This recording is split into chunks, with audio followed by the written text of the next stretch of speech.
پاکستان کی سیاسی تاریخ دیکھیں تو یہ بات انتہائی واضح دکھائی دیتی ہے کہ ہم صرف سیاسی بحرانوں کا نہیں بلکہ ایک نفسیاتی بحران کا بھی شکار ہیں۔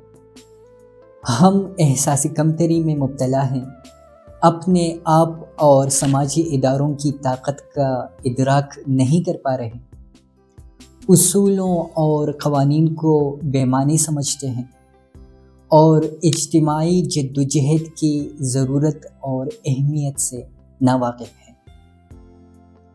ہمیں ذمہ داریاں راس نہیں آتی اور کاہلی نے ہم سے عملی اور معنی خیز جدوجہد کی تحریک نچوڑ کر رکھ دی ہے۔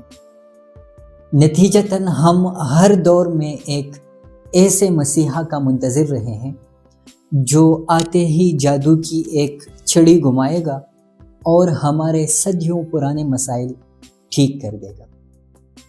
کبھی کوئی جرنیل، کبھی سیاستدان، کبھی کوئی مذہبی شخصیت اور کبھی کوئی کرشماتی مقرر۔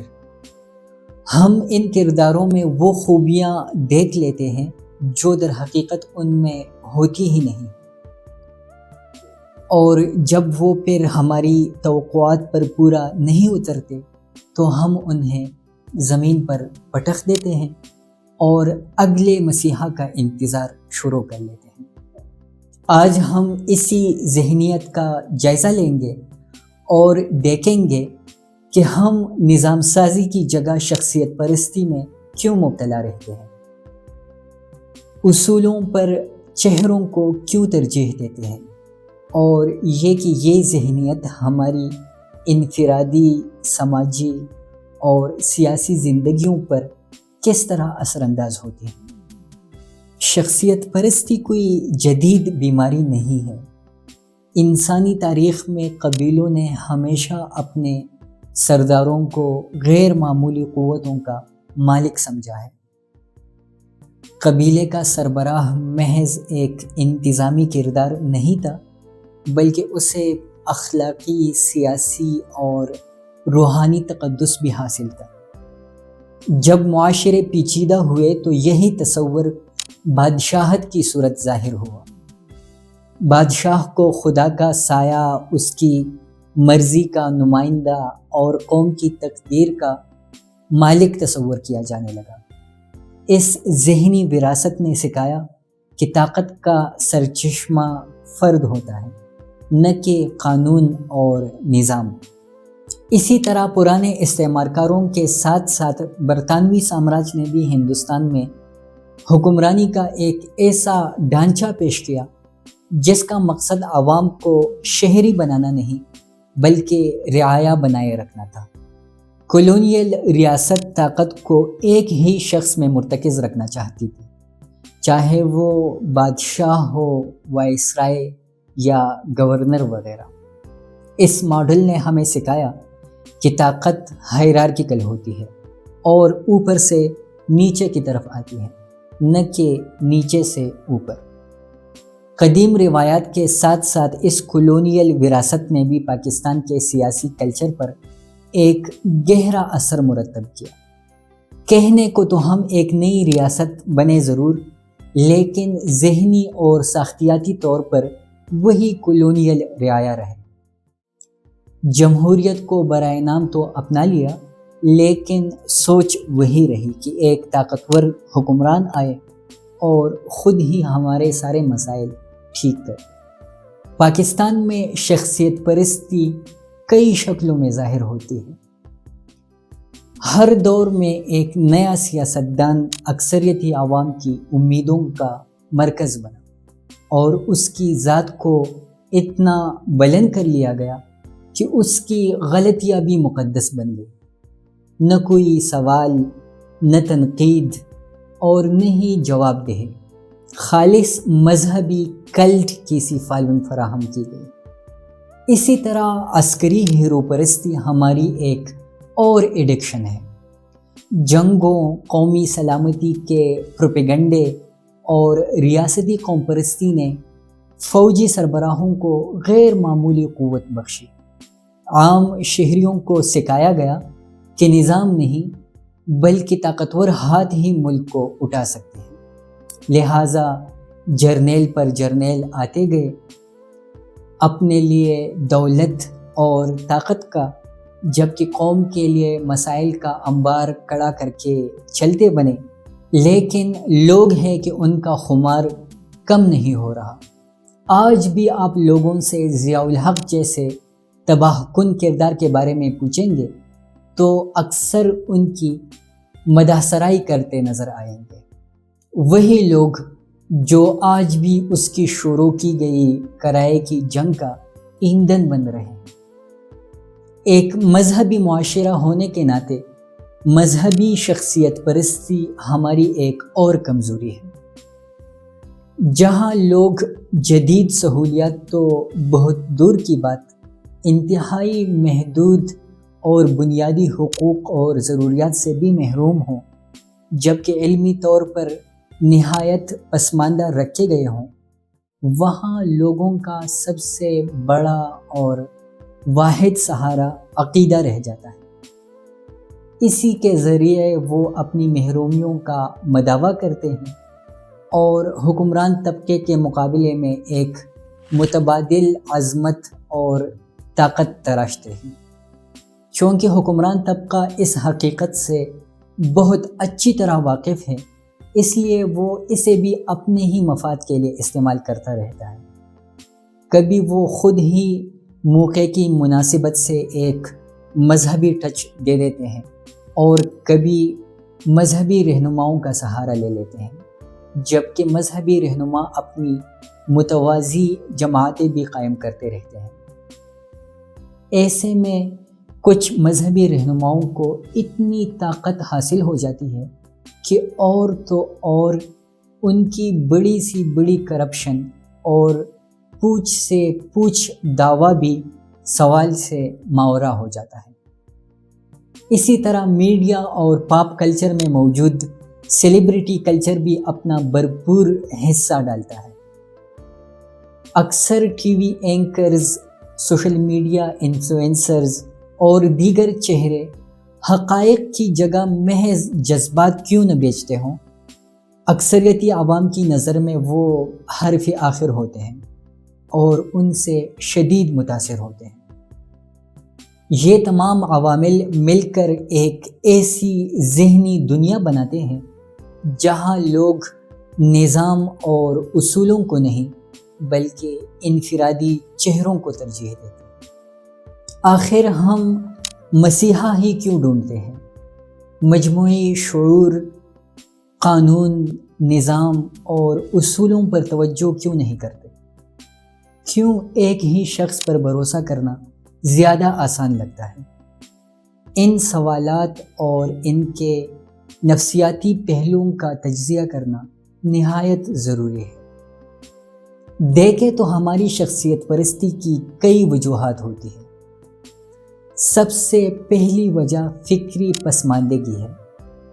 نظام کو سمجھنے کے لیے اور خود کو جذباتی وابستگیوں سے آزاد کرنے کے لیے سیاسی تاریخ اور انسانی نفسیات کا گہرا مطالعہ کرنا پڑتا ہے۔ اپنی فکری بنیاد کو ایسے اصولوں پر استوار کرنا پڑتا ہے جس کے آگے ریوڑ کی نفسیات، جذباتی میلانات اور شارٹ کٹس کی کوئی حیثیت نہ رہے۔ لیکن المیہ یہ ہے کہ اپنے ہاں نہ تو تعلیمی ادارے اس قسم کا شعور دیتے ہیں اور نہ لوگ خود کوئی تکلف کرتے ہیں، اور یہ کوئی آسان کام ہے بھی نہیں۔ ہر وقت اپنے آپ اور سماجی سچائیوں سے برسر پیکار رہنا پڑتا ہے، اور اس کی کم از کم اور پہلی قیمت تنہا رہ جانا ہے۔ اس کے علاوہ ادارے بنانا، قوانین مضبوط کرنا اور اصلاحات کرنا بھی ایک مشکل اور وقت طلب کام ہے۔ اس کے لیے قربانیاں دینی پڑتی ہیں اور ذمہ داری اٹھا کر اپنے حصے کا فرض نبھانا ہوتا ہے۔ اس کے مقابلے میں شخصیت پرستی نہایت آسان کام ہے۔ بس کسی شخص کے ساتھ ایک روشن مستقبل کا یوٹوپیا نتی کر لو، اپنا من، تن اور دھن اس کے حوالے کر لو اور ہاتھ پر ہاتھ دھرے بیٹھ جاؤ۔ تماشا دیکھو، تماشا پسند آیا تو کیا کہنے، پسند نہیں آیا تو اپنے خوابوں کے لیے کوئی اور کندھا تلاش کر لو، یا پھر ضدی بن کر اپنے ناقص انتخاب کے لیے صفائیاں تراشتے جاؤ۔ شخصیت پرستی کی دوسری وجہ جذباتی سیاست ہے۔ جب ایک سماج کی بنیاد عقلی نہیں بلکہ جذباتی ہو تو پھر اس میں جذبات ہی کو کیش کیا جاتا ہے۔ ہماری سیاست غور و فکر پر مبنی لانگ ٹرم پالیسیوں پر نہیں بلکہ وقتی خوف، غصے، جوش اور جذبے کے تحت چلتی ہے۔ جو بھی ہماری جذباتی تسکین کا سامان کر سکے وہی ہمارا لیڈر بن جاتا ہے۔ ایسا ماحول عقل سے کہیں بڑھ کر شخصیت کو اہم بنا دیتا ہے۔ شخصیت پرستی کی تیسری وجہ اجتماعی اعتماد کی کمی ہے۔ ہمیں لگتا ہے کہ سماج کرپٹ اور بددیانت ہے، لہٰذا اسے سیدھا کرنے کے لیے ایک طاقتور، سخت اور کرشماتی لیڈر کی ضرورت ہے۔ یعنی بنیادی سطح پر عوام کی اصلاح کی دیرپا کوشش نہیں کی جاتی بلکہ اوپر سے طاقت کے زور پر اسے سیدھا کرنے کی کوشش کی جاتی ہے۔ اکثر لوگوں کو لگتا ہے کہ وہ خود ٹھیک اور بڑے دانا ہیں، بس سماج ہی میں کوئی مسئلہ ہے۔ یہ کم ہی سوچا جاتا ہے کہ سماج اور کچھ بھی نہیں سوائے افراد کے مجموعے کے۔ اسی طرح شروع سے لے کر اب تک جاری سیاسی عدم استحکام اور بحرانوں نے ہمیں سکھایا ہے کہ افراد نظام سے کہیں بڑھ کر طاقتور ہوتے ہیں، اور اگر وہ چاہے تو نظام تو کیا پورے ملک کے 2 ٹکڑے کر سکتے ہیں۔ مذہبی اور ثقافتی اثرات بھی ہماری شخصیت پرستی کو ہوا دیتے رہے ہیں۔ مسلمان معاشروں میں عظیم شخصیات کا تصور انتہائی قدیم اور راسخ ہے، اور اس نے حکمرانی کو اخلاقی اور روحانی تقدس بھی عطا کیا ہے۔ اس کے علاوہ شخصیت پرستی کی ایک نہایت بنیادی وجہ شدید احساسی کمتری ہے۔ اکثر لوگوں کو لگتا ہے کہ ان کی ذاتی کوئی حیثیت نہیں ہے، نہ تو وہ خود کو سوچنے کے لائق سمجھتے ہیں اور نہ حکمرانی کے۔ انہیں لگتا ہے کہ ان کی کلاس سے باہر ہی کوئی شخص اس قابل ہو سکتا ہے کہ ان پر حکمرانی کر سکے اور ان کے لیے سوچ سکے۔ لہٰذا آپ دیکھتے ہیں کہ اور تو اور لوور اور مڈل کلاس کے اعلیٰ سے اعلیٰ تعلیم یافتہ لوگ بھی ایلیٹ کلاس کے نااہل اور کرپٹ سیاستدانوں اور حکمرانوں کے ذہنی غلام ہوتے ہیں۔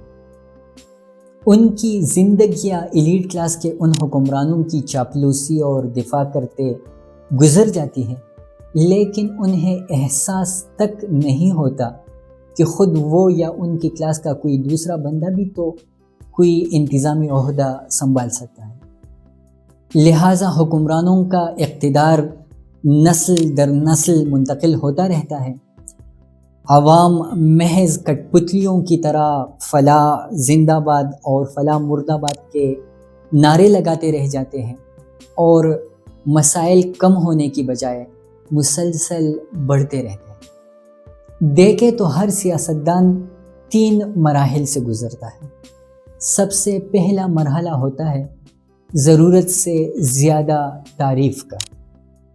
ہم ایک شخص میں اس کی اہلیت سے کہیں بڑھ کر صلاحیتیں دیکھ لیتے ہیں، اس سے بہت ساری توقعات وابستہ کر لیتے ہیں اور اسے عظمت کی آسمان تک پہنچا دیتے ہیں۔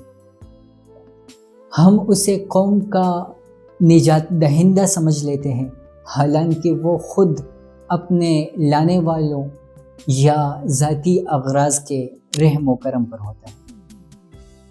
دوسرا مرحلہ توقعات کی شکست و ریخت کا ہوتا ہے۔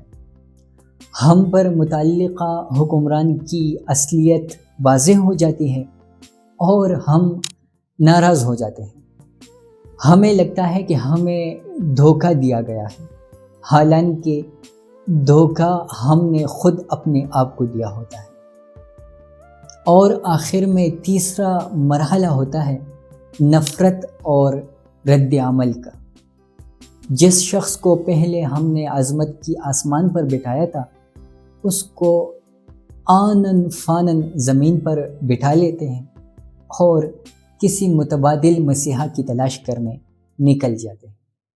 دائرے کا یہ سفر جاری ہے۔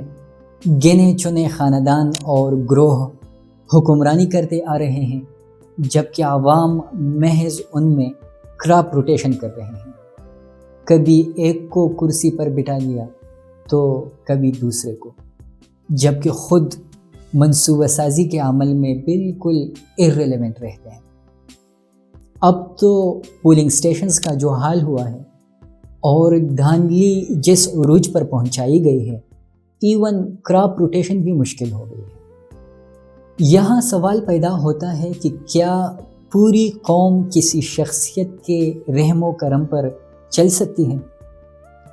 کیا جدید ریاست شخصیت پرستی کی متحمل ہو سکتی ہے؟ اس کا جواب ہے ہرگز نہیں۔ دنیا کی ترقی یافتہ ریاستیں مضبوط اداروں کے بل بوتے پر آگے بڑھی ہیں، نہ کہ چند گنے چنے افراد کی بدولت۔ ادارے انصاف دیتے ہیں، لوگ نہیں۔ ادارے ہی تسلسل لاتے ہیں، نہ کہ افراد۔ یہ ادارے ہی ہوتے ہیں جو جواب دہی کو یقینی بناتے ہیں، نہ کہ گنے چنے افراد۔ اور یہ ادارے ہی ہوتے ہیں جو فیصلہ سازی کو ایک اجتماعی عمل بنا لیتے ہیں، نہ کہ منتخب حکمران۔ کچھ شخصیات اہم ثابت ہو جاتی ہیں، ان کے ذاتی کردار سے کوئی انکار نہیں ہے، لیکن وہ نظام کا متبادل ہرگز نہیں ہوتی۔ شخصیات تو عموماً بذات خود مخصوص ساختیات اور سماجی پس منظر کا نتیجہ ہوتی ہے، اور اگر ان کا کوئی مثبت اور ذاتی اثر و رسوخ ہو بھی تو جب تک اسے انسٹیٹیوشنلائز نہ کیا جائے عموماً ان کے ساتھ ہی دفن ہو جاتا ہے۔ اب تک کی سیاسی تاریخ اٹھا کر دیکھ لے تو یہ بات انتہائی واضح دکھائی دیتی ہے کہ شخصیت پرستی جمہوریت کے لیے قاتل، جبکہ آمیریت یا ڈکٹیٹرشپ کے لیے بنیاد ثابت ہوتی ہے، اور اس کی کئی وجوہات ہیں۔ سب سے پہلی وجہ ہے جواب دہی کا ختم ہو جانا۔ جب ایک شخص کو مقدس بنا دیا جاتا ہے تو اس پر تنقید جرم بن جاتی ہے۔ ایسا شخص پھر چھوٹا موٹا خدا بن جاتا ہے اور آمیریت کو پروان چڑھاتا ہے۔ دوسری وجہ یہ کہ شخصیت پرستی اختلاف کو دشمنی بنا دیتی ہے اور سیاسی دھڑوں کو قبائلی بنا دیتی ہے۔ ایسے میں اجتماعی مفاد کے لیے اقدامات کرنا بہت مشکل ہو جاتا ہے۔ تیسری وجہ یہ کہ شخصیت پرستی کے سبب پالیسی کی جگہ جذبات اور عقیدت لے لیتے ہیں۔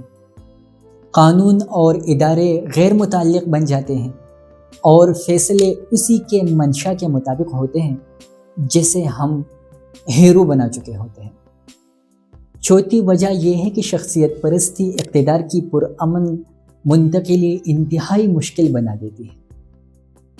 جب حکمران اپنی اندھی تقلید دیکھ لیتے ہیں تو چاہے ان کی مدت پوری کیوں نہ ہو چکی ہو اور وہ انتخابات ہار کیوں نہ جائیں، انہیں یقین ہوتا ہے کہ ان کے جان نثار ساتھ دینے کو تیار بیٹے ہیں، لہٰذا وہ کرسی چھوڑنے کو تیار نہیں ہوتے۔ جو بائیڈن سے ہار کے بعد ٹرمپ نے یہی کیا تھا، اور اپنے ہاتھوں یہ ایک عام سی بات ہے۔ ایسے میں شخصیت پرستی سیاسی تصادم کو بہت بڑھا دیتی ہے، کیونکہ ہر گروہ اپنے ہی رہنما کو واحد نجات دہندہ سمجھتا ہے۔ آخری وجہ یہ کہ شخصیت پرستی کے سبب عوام میں احساس ذمہ داری ختم ہو جاتا ہے۔ جب وہ ایک ہی شخص پر بھروسہ کرنے لگتے ہیں تو پھر وہ نہ ذمہ داری لیتے ہیں اور نہ ہی سیاست میں بڑھ چڑھ کر حصہ لیتے ہیں۔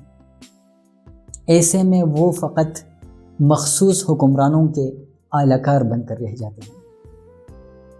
شخصیت پرستی کو پروان چڑھانے والے عوامل کی اگر بات کریں تو اس میں میڈیا، نظامی تعلیم، سیاسی بیانیے سب نمایاں کردار ادا کرتے ہیں۔ میڈیا عموماً چہروں کو بیچتا ہے، نہ کہ زمینی حقائق پر مبنی خیالات کو۔ وہ حکمرانوں کی شخصیت کو ڈرامائی انداز میں پیش کرتا ہے اور ان کے گرد ایک کلٹ بنانے کی کوشش کرتا ہے۔